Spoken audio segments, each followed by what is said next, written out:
This lesson follows a similar structure to 181 and 182 of the day before, except that it's with multiplication and division.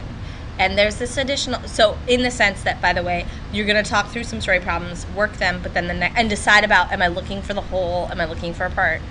And then the next day, you're just going to do lots of practice of this. There's a third day that also doesn't have a PowerPoint where you're just doing more practice, and this time it's all mixed up. Addition, subtraction, multiplication, and division. And so the structure of those days is a little bit different, right? It's not like come to the carpet, let's talk, and then work.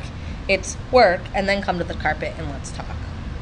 So here we are, right? We're going to talk about multiplication and division, and frankly, you haven't really taught division except for in CGI to have done some modeling of it. And so we're not going to really call it division.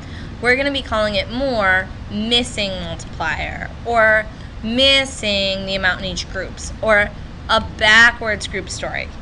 Honestly, I'm not, however you want to frame it or name it to make it make sense to kids is fine. The point is that sometimes in a story, just like in addition and subtraction, right? Sometimes in the story, we know the whole and we're looking for part of that, or sometimes we know the parts and we're looking for the whole. And so that's how we decide whether to multiply or divide. Let them work on these stories, right? Notice again, the words are the same. Let them draw them out. Let them debate the difference, right? And what is the difference, right? Here, we know the plates. We know the amount on each plate.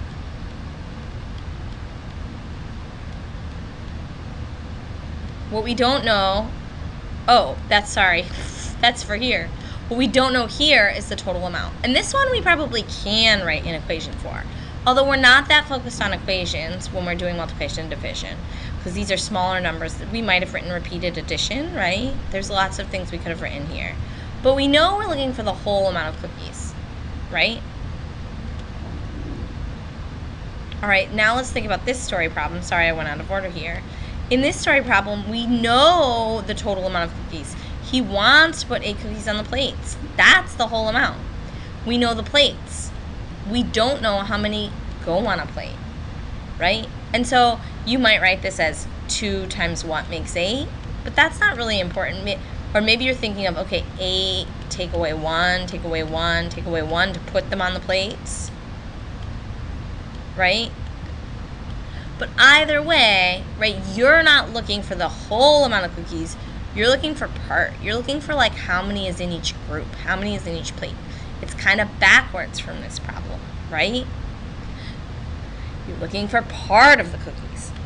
So, again, right, we have to choose our operation by deciding whether we're looking for a part or a whole, and you're going to put a P and a W. And this time, teachers were not really focused on the equation, because the equation isn't something kids are really good at doing with multiplication and division yet, and that's fine. They don't need to be really good at that yet.